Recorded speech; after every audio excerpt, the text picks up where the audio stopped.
出息那个样，拉都拉不下。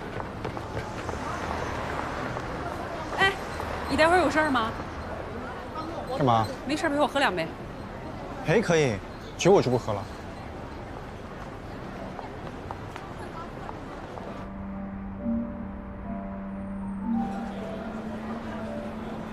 小远，陪姐喝一杯。你要是想和我说我和诗婷的事儿，你就别开口了。我又不是未成年，会为我自己的行为负责。而且，要是爸妈和你因为什么亲戚朋友邻居的意见而不同意的话，那麻烦你帮我转告他们，日子是活给自己看的，他们眼中的体面在我这儿一文不值。你倒是挺聪明的，你知道我叫你来是有事儿跟你说，但是我要跟你说的不是这些，我要告诉你的是，感情是2个人的事儿，我的意见还有爸妈的意见都不重要，你自己开心就好。不相信啊？我知道你对谭思婷的感情，我也知道你从很早很小的时候就喜欢她了，是吧？我确实是很早之前就喜欢思婷了，喜欢她的独立，喜欢她的勇敢，喜欢她为自己的梦想毫无保留的付出。有时候我甚至觉得自己好像是配不上她，可是又有时候觉得我俩挺像的，都在用着自己的努力创造自己的未来。你说的那些，姐姐都能明白。但是我想问你一句，你准备好做一个爸爸了吗？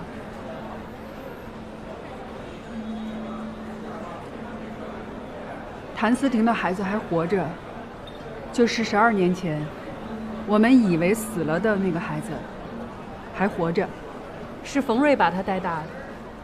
而且谭思婷前2天去跟孩子做了亲子鉴定，那个确实是他12年前的那个孩子。他跟我说这些事儿的时候，我跟你一样惊讶，确实挺搞笑的，像电视剧里边的情节。所以我不管你们俩的感情怎么样，你有没有准备好做一个爸爸？我还是那句话，反正我不在乎。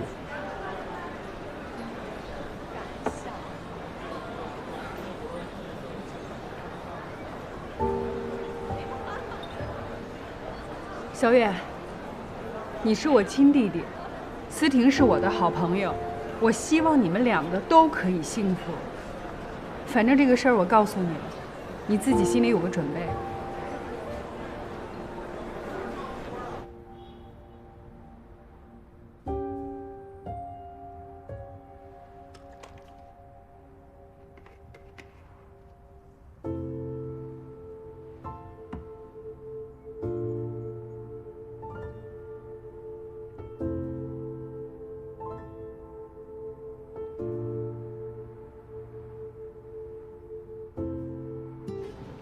下课了，下什么课啊？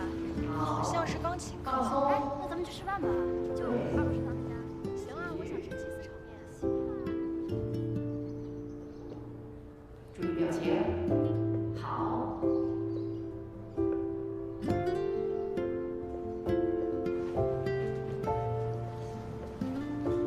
手要有感觉，脚松了，松了，好。哎，对对对，控制，走。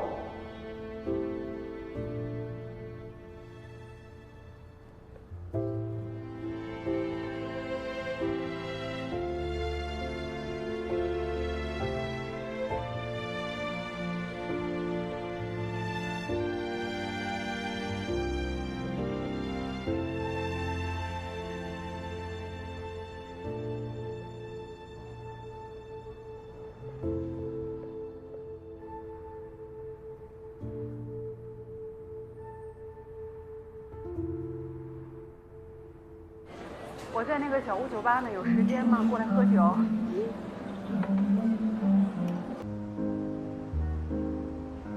大家好，我是负责希涅品牌推广的公关经理。这次见面呢，我们先来讨论具体的推广方案。关于葡萄酒最早的文字描述，其实出现在汉武帝时期了。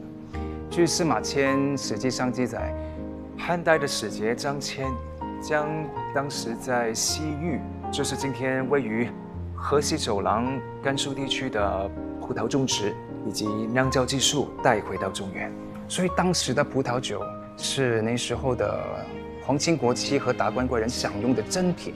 你看，我们中国葡萄酒的历史是非常久远的。是啊，对。而且我们酒庄有目前国内最顶级的酿造技术，在四川阿坝州洪源县有着属于我们自己的葡萄园产区。今年我们有3款新的，赤霞珠、黑皮诺还有沙多尼。我们手上这瓶是赤霞珠，感觉怎么样？这款赤霞珠啊，闻起来有经典成熟黑色浆果和甜香料的味道。我们用了全新的225升的法国橡木桶，陈酿了16个月的时间，口感非常好，而且它的味道在口中非常的集中。去年我们这款酒还得了 Robert Parker 的96分高分。不错。你看颜色像红宝石一样。对对对，看来咱们呢不需要只在关注外国的红酒了，谢谢咱们国内的红酒啊，一点也不比他们的差。谢谢你，谢谢你，这也是我们一直想要做到符合国人口感的葡萄酒。毕竟我们的饮食习惯、烹调方式和国外有着很大的区别，所以我们根据国人对葡萄酒不同的使用场景，在口感上进行优化。希望有一天，很快，我们的红酒可以被世界上认同。一定的。对，有了这样的品牌，我们做品牌推广起来也会容易很多。毕竟品质在那儿呢。相信赵导听完之后，对这支纪录片的拍摄会更有想法。谢谢冯总，今天对红酒呢又有了一个更深入的了解。是啊，也希望早日看到赵导的作品。希望不负您的期待。对了，冯总，咱们希涅的明星产品是？明星产品那当然是我们2017年份的希涅。那一年的葡萄，因为有着得天独厚的风土环境，所以特别优质葡萄。那么它的产地也是在同一个产区。那不是海拔很高？海拔超过3000米以上。也因为海拔高，所以它日照和紫外线充足，然后昼夜温差也大。这样的环境下，它的葡萄种出来特别优质。越发的期待了，祝咱们这款酒大卖！感谢来 ，Cheers！ 辛苦大家，集思广益。没问题。方案什么时候出？快了。谢谢。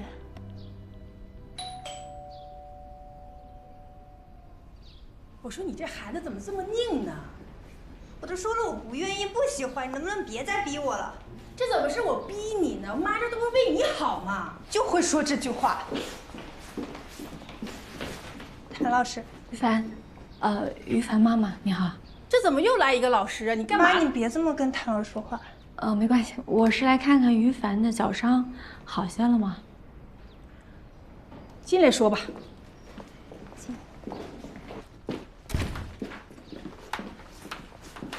谭老师，你先坐。谢谢。我去给你倒杯水。谢谢。昨天关老师，今天谭老师，车轮大战跟我抢女儿。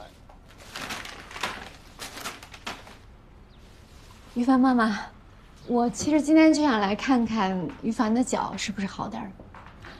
我们于凡的脚伤啊，不劳您惦记了。之后那比赛我们不参加了，以后学校的课呢，我们也不上了。于凡，你不想回学校上课了？我要去。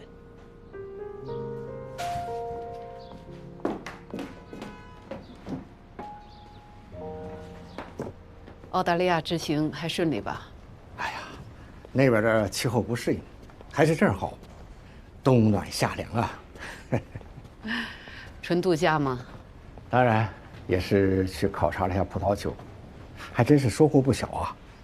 距离墨尔本几十公里的一个郊区啊，有一片很大的种植园，它的旁边就是酿酒厂和酒窖，他们仍然采取古老的酿酒工艺，但是酿出的酒啊，口感非常的特别。我带了一些，一会儿你尝一尝。今年我也在考虑引进一些新的红酒品种，来适应一下国内市场的需求。高总，我觉得天路是时候开始自产自销了。我看好这个酿酒厂就是一个好的机会。如果我们成功收购澳洲酒厂的话，老金，我相信你的眼光哦。冒昧啊，您一个月挣多少钱呀？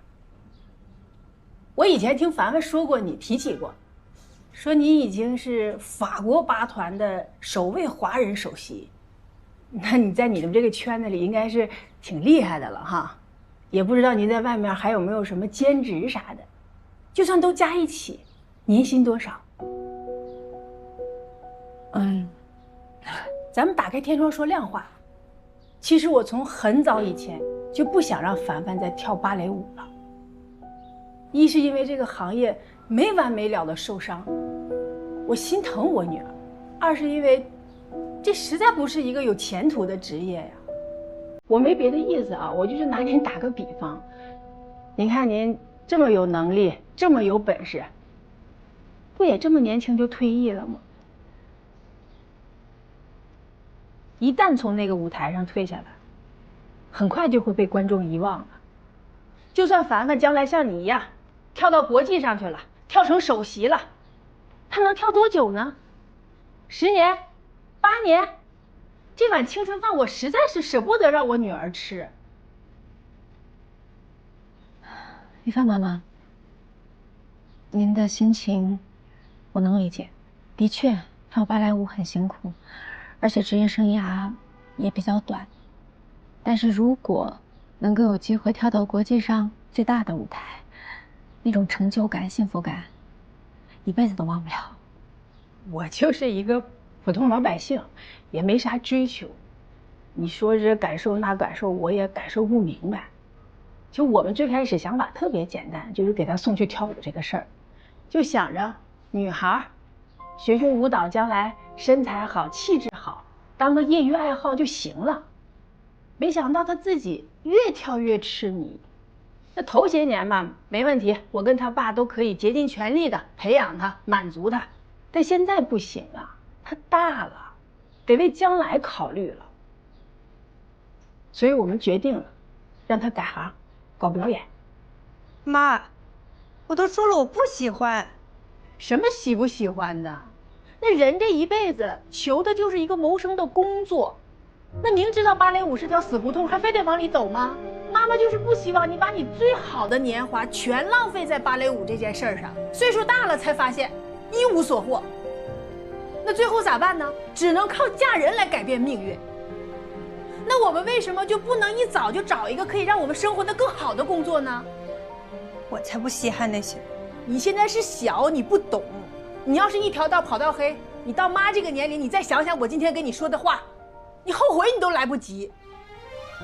反正我不会去学什么表演，拍什么戏，上什么表演班。那不行，你搞表演刚开始必须得有专业的老师给你领进门，这你都不用操心，妈给你请好老师给你辅导。这回咱请个女老师。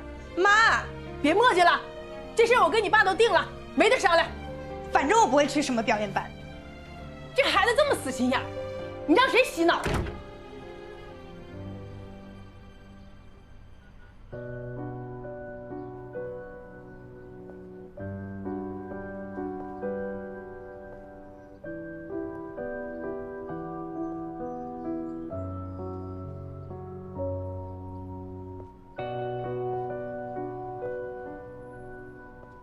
我是孩子的妈妈，我是这个世界上最想让他过得幸福的人。您不需要为他的人生负责，所以也请您不要用你的梦想来绑架他的人生。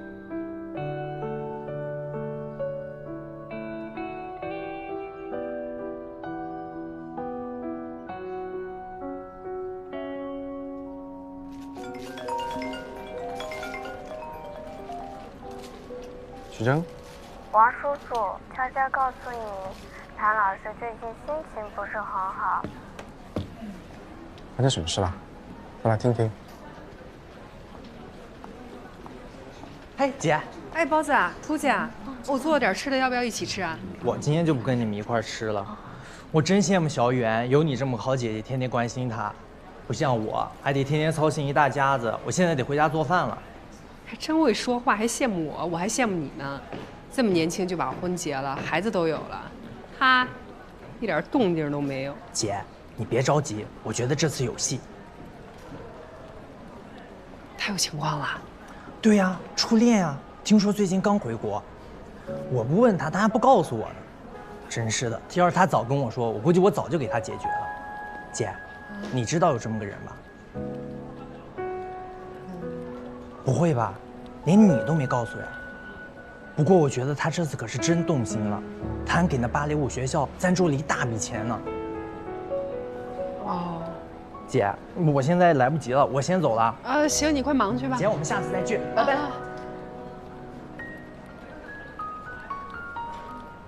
冯总这次在法国葡萄酒大赛中斩获了金奖，对于我们国产品牌来讲，真的特别让人佩服。过奖过奖。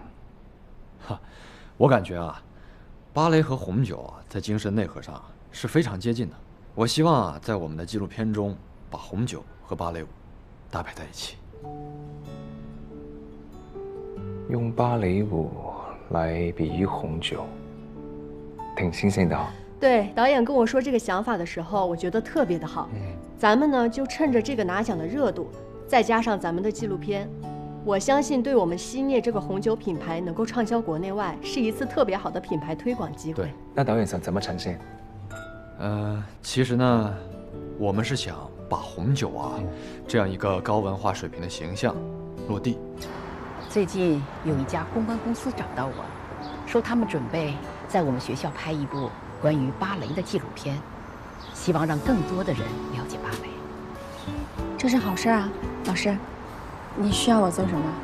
他们希望我能推荐一个老师，配合他们的这个纪录片的拍摄。我想推荐你去。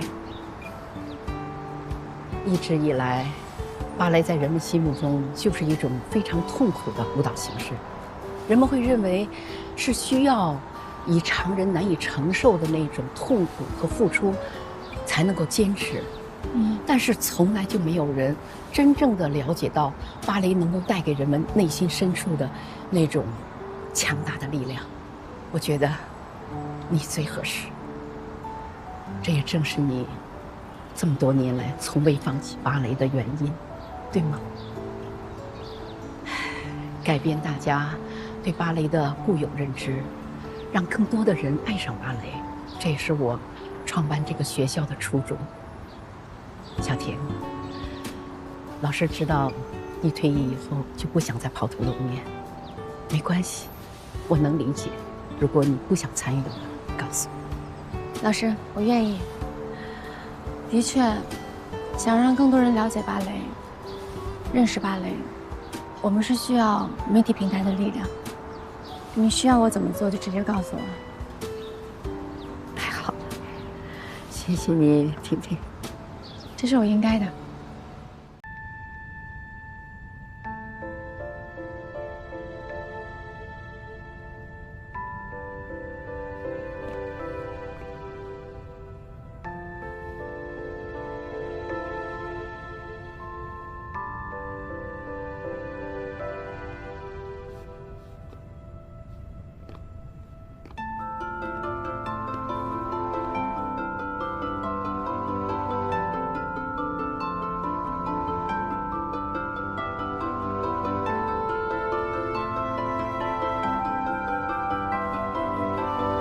我从来没有告诉过任何一个人，这是我最不堪的秘密。那个夜晚的电闪雷鸣、狂风暴雨，似乎又出现了。也许我从来没有走出过那场暴雨，在内心深处，我一直站在那场大雨里。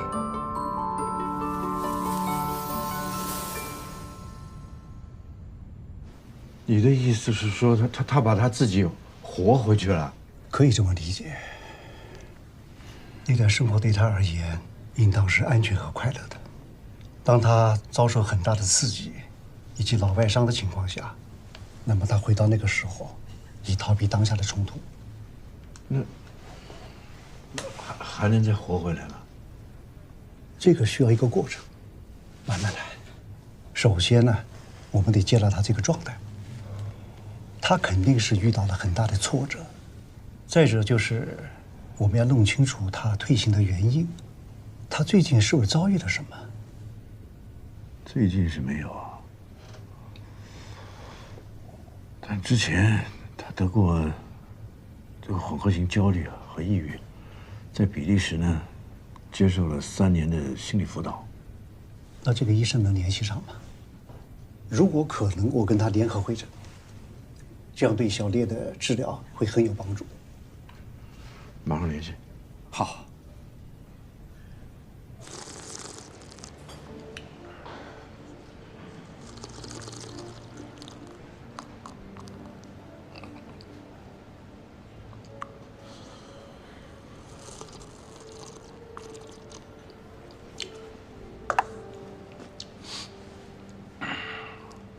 谭静的律师是吧？你要了解7年前那个事儿，应该去找谭静，你找我干什么呢？不是我要了解，是我的一个客户。你要，哎，你这个客户挺有意思，为什么他想了解这事儿啊？为什么不来找我呢？这个我就不太清楚了，只是如果你肯说的话，他可以给你这个数。这不玩呢吗？这。那你要多少？这也不都是钱的事儿啊。这样，你呢，让你这个客户，要不然让他自己过来找我。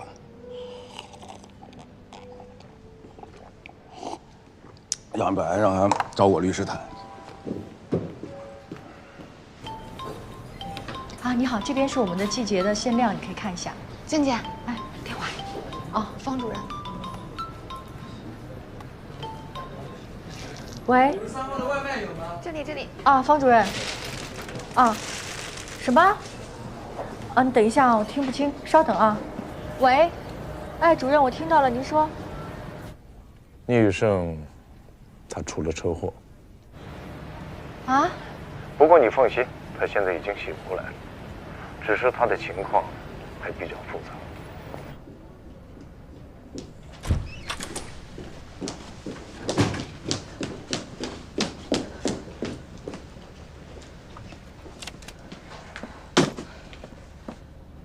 好了吗？好了。好，谢谢。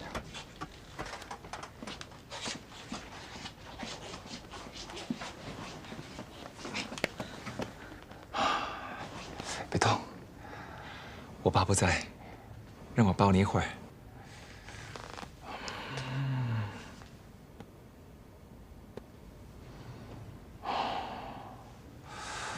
我想去找你，可医院不许我出去。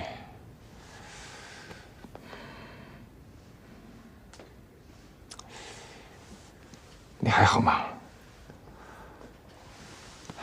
辛苦你了。不过你分数很好，学校那边没问题。以你的水平，一定能过。放心。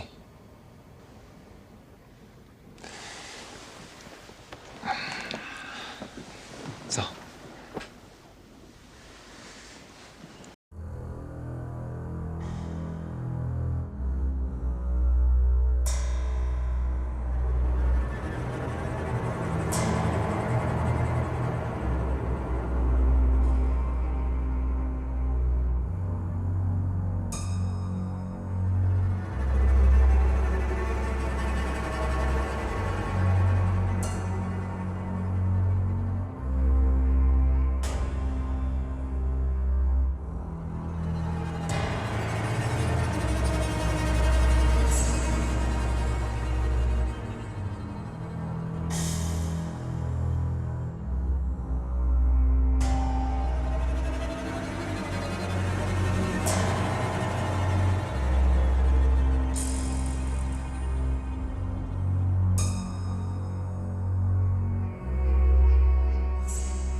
but then stopped because of the nightmares. He would rather go without sleep than face those nightmares. It took almost another 6 months before he would tell me about the dreams. He says that it always starts on a rainy night. He dreams that he's walking alone, and there's thunder and lightning, and the rain is coming down so hard, it's almost like a rope into his face. He can't tell the difference between the rain and the tears. And then a car starts coming and a bright light, and he wants to run to the light. But then there's a person holding a knife, and the brightness coming off that knife is even brighter, and he's fearful that someone will cut him. 聂生，怎么出车祸了呀？怎么要说话呀，老师？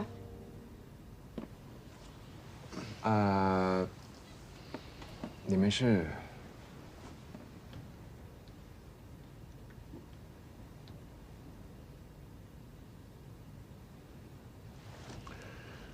你的朋友。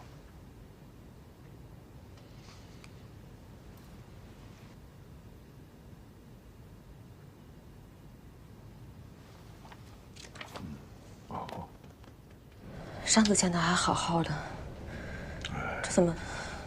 所以今天不是明天的事儿啊，我们也很难接受他变成这个样。聂伯伯，您也别太着急了。现在医学这么发达，也不是治不好的病。哦，对了，他在比利时的时候有一个很多年的心理医生，需要的话我去联系一下吧。 有，已经联系上了。他们现在正在联合会诊。谢谢你，谢谢你还那么惦记着他。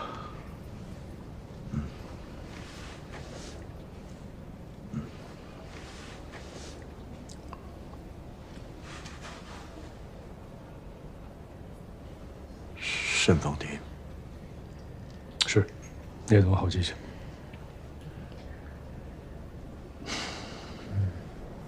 你比我儿子有福气。淑琴是个好女孩，好好对她。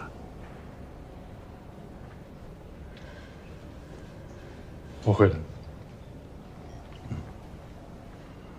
聂总啊，别太担心了。聂雨生是您的儿子，他一定会很坚强，这点小事击不垮他，他会好起来的。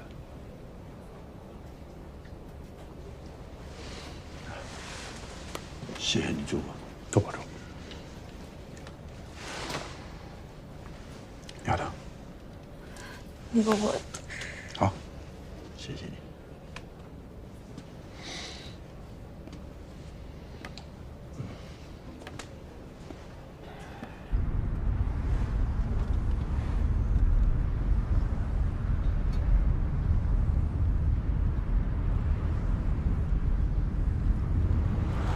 我们结婚吧。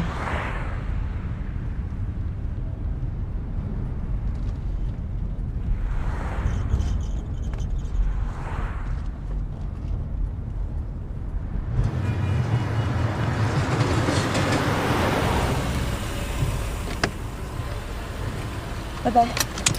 拜拜。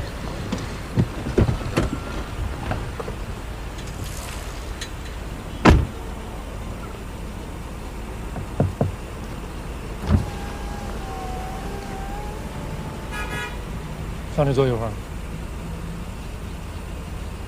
不了，我今天挺累的。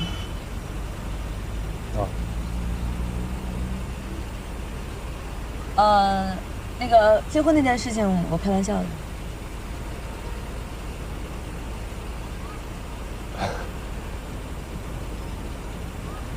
路上慢点来。拜拜。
睡了吗？有空给我回电话，想你了。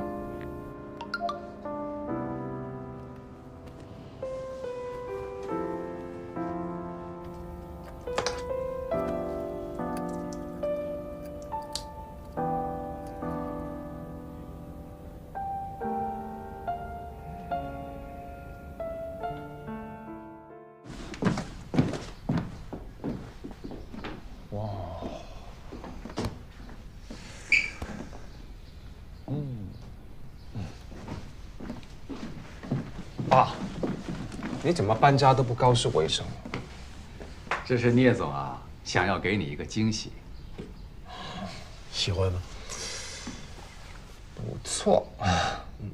那我的东西要搬过来了。你的东西啊，都在。你房间在楼上呢，我带你去。走。来，先上去了。小心点啊！这是3楼，前面就是你的房间了。好。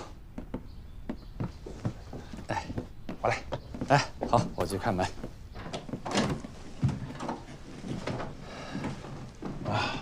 看，怎么样？跟以前一模一样吧？一个东西都没有少。辛苦了，辛苦了，全叔。不客气。好，那你早点休息啊。好的。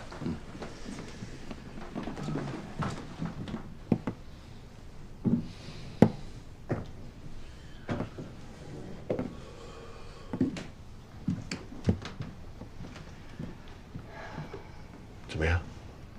放心吧，状态不错，一切正常。你好，哎，多少钱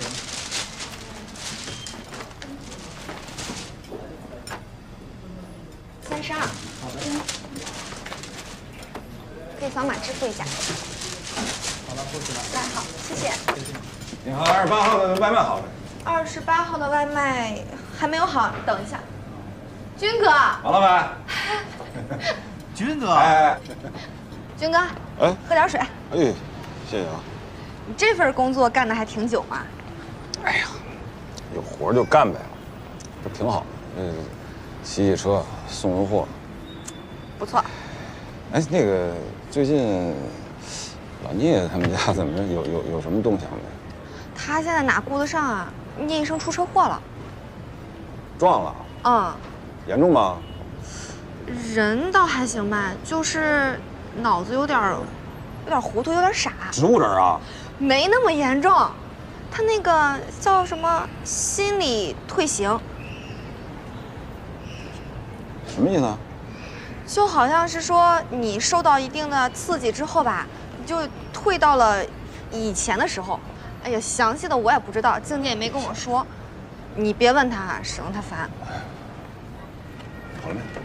好了。跟你说，老聂家缺德事儿干太多，确实是报应。你别这么说啊，人聂医生挺好的，人家可没做什么缺德事儿。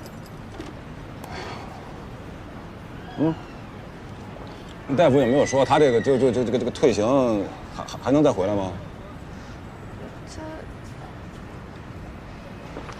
行，明白。走啊！小心啊！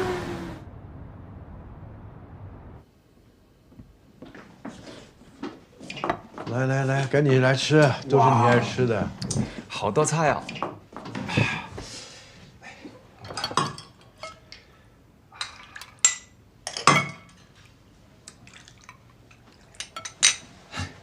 爸，你怎么不吃啊？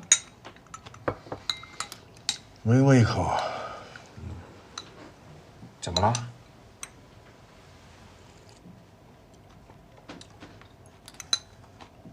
没事儿，只是想到我们好久没这么坐下来吃顿饭了。都没想到这么久的第一次，竟然是这样的机会。以前总是忙，没时间陪你跟你妈。等到事情发生了，现在想后悔都来不及了。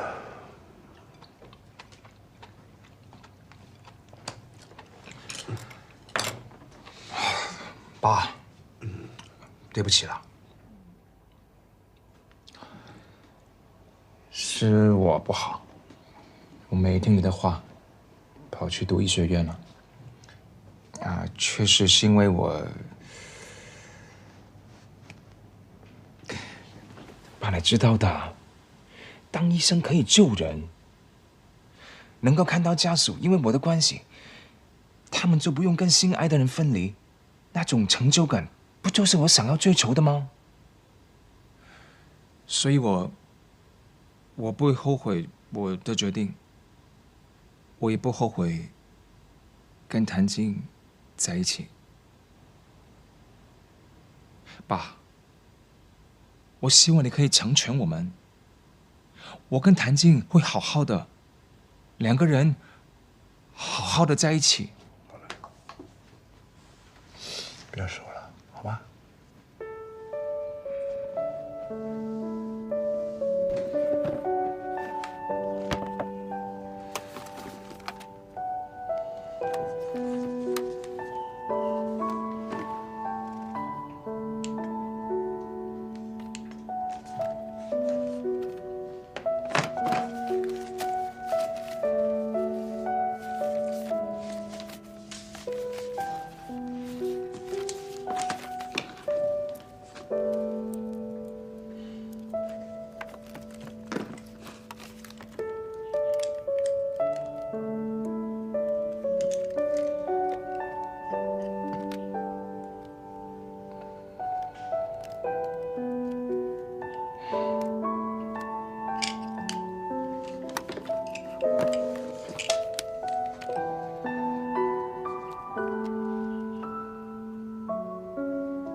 不要走，谭静。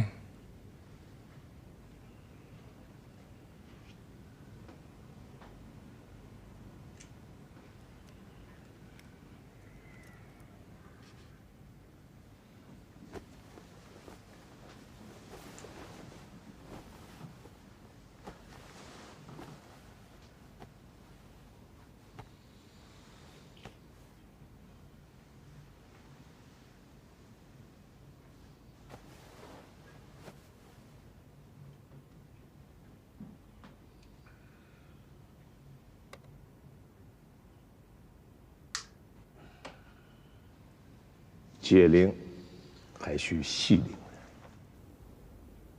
聂雨生的病根在谭静。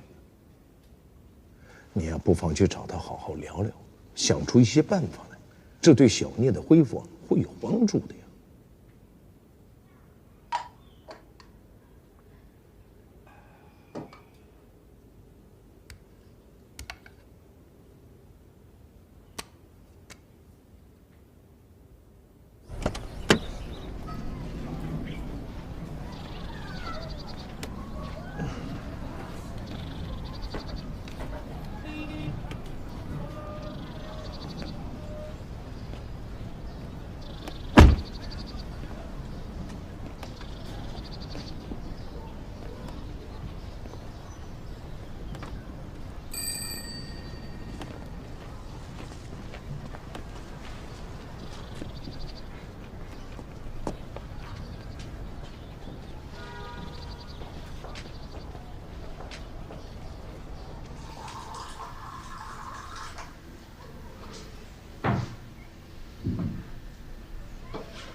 谢谢。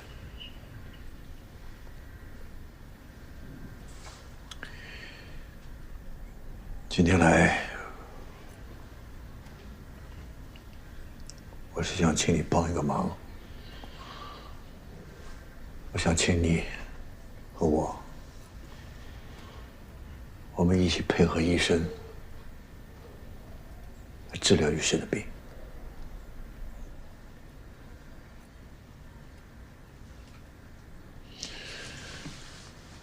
你有什么条件，你就尽管开口，我都答应你。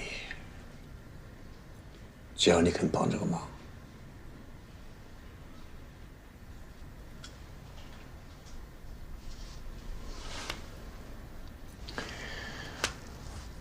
我知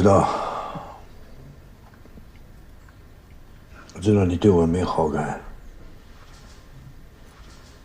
可能也不会喜欢这样的方式。但此时此刻，我愿意拿出我最大的诚意。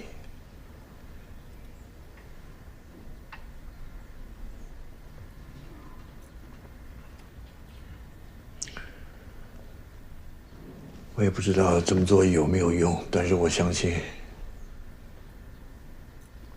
杰林还去西陵人。雨生在推行这段期间，想的、说的都是你。我也希望看在他这些年对你念念不忘这个情分上，你能够暂时搁置我们之间的矛盾，救他一次。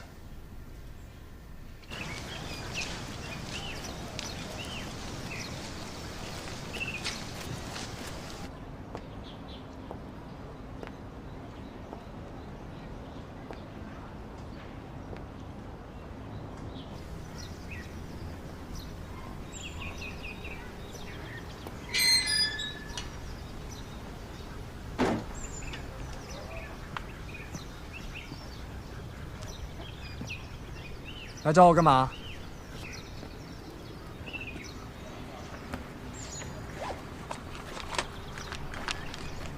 你又给我堵嘴费什么意思？你不要以为你有钱，你就可以随便羞辱人。不是羞辱你，那你什么意思啊？我怕你告密。好，那我现在就去把你打架、抢我车，还有这个堵嘴费的事情告诉老师。哎，你怎么，怕了？谭静，我想跟你做朋友。谭静。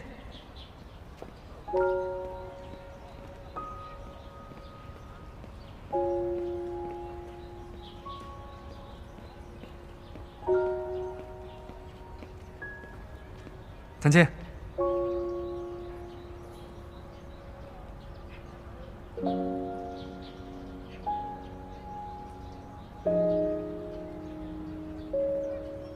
谭静，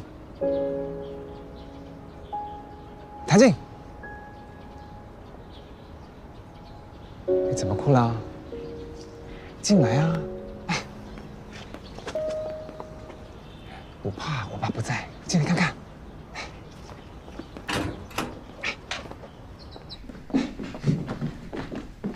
这是我的新家，看，那边是餐厅，吃饭的地方。然后这是我爸喜欢的古董啊什么的。其实我对这里不熟，我爸搬家也没告诉我。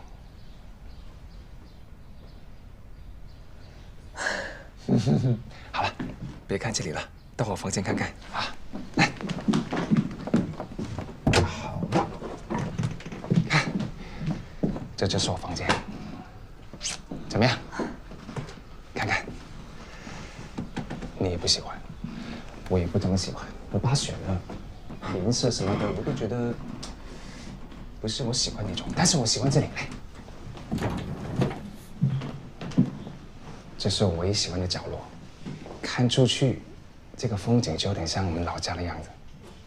里边啊，看，有个池塘，有一些小动物走来走去，挺好。那边也不错，那边就是有个另外一种。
那我开门见山了。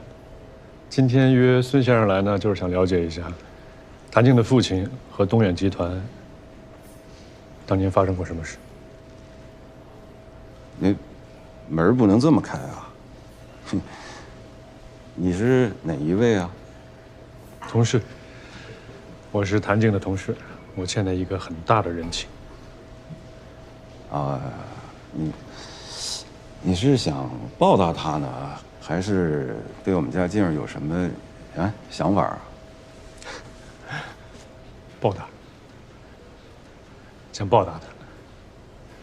我刚才说过了，我是谭静的同事，所以孙先生，你对我不用有太大的决心。而且之前呢，叶东远和谭静争萍萍的抚养权，谭静来找过我，跟我讨过一些看法。 抚养权的事呢，虽然是暂且搁置了，但是聂东远这个人我很清楚，不达目的不罢休的。我今天来找你呢，了解这些旧事，一来是未雨绸缪，为将来的谈判增加一些筹码；二来呢，是我个人的原因。我不是很喜欢聂东远，对于东远集团的一些做法，我也同样不喜欢。所以能抓到他们一些痛脚。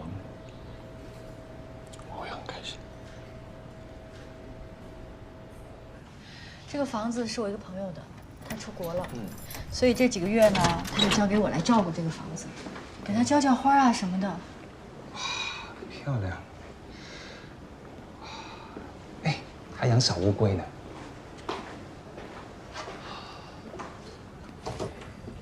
你朋友很有品味耶，这是我喜欢的颜色。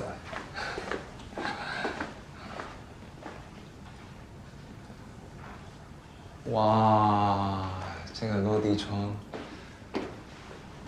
漂亮的风景呢。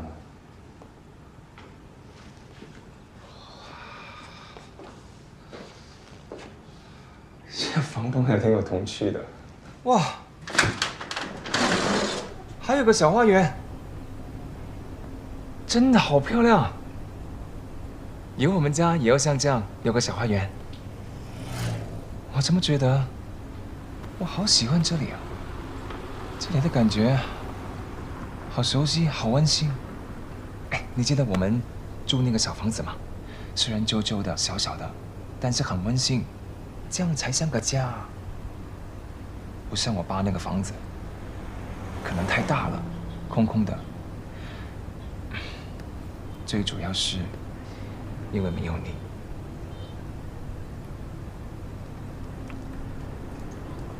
你怎么了？我说了这么多，你怎么好像不太高兴？我不高兴是因为你没洗手啊。你去洗手，然后我给你做好吃的，好不好？好吧，那我顺便上个洗手间。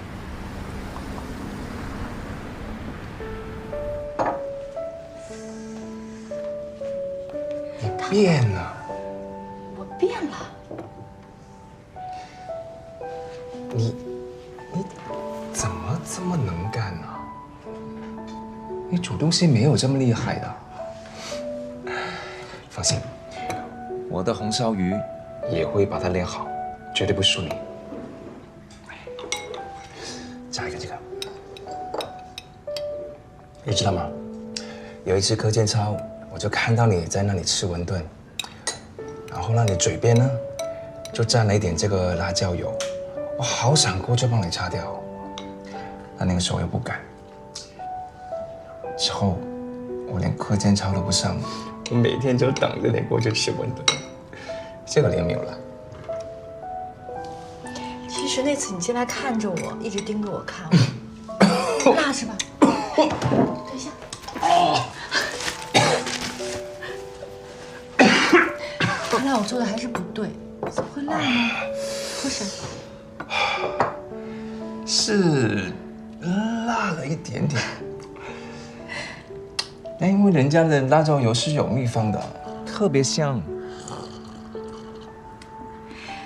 其实上次课间操你跑过来盯着我看，我都知道。原来想不想回去吃馄饨呀？可以吗？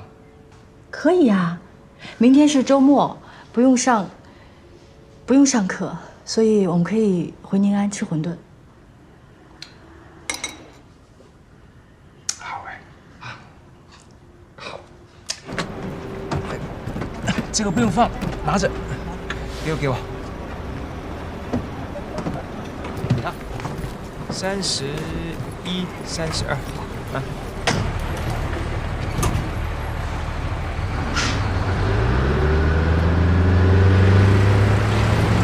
啦啦啦，我可以唱歌吗？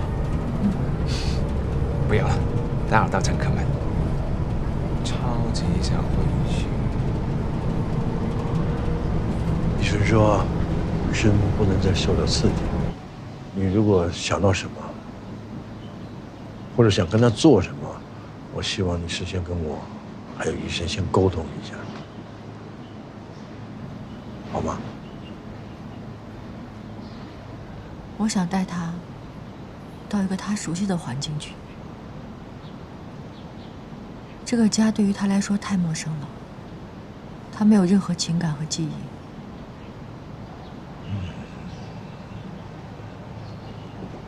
反而我们可以通过他熟悉的环境、气味等等，来唤起他对现实的记忆，渐渐的让他自己认识到自己在退行。就是我们要一点一点的提示他，他是生活在现实中的。没错。当然了，我们一定要把握好分寸，慢慢来。如果他对现实的信息能比较接受的话，我们就试着多给他一些；如果他还是比较抗拒，那我们就转移他的注意力。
那个李老师，糊弄谁呢？学校是随便进的地方吗？走走走走走。哎，师傅帮个忙呗，我们就进去一会儿。师傅。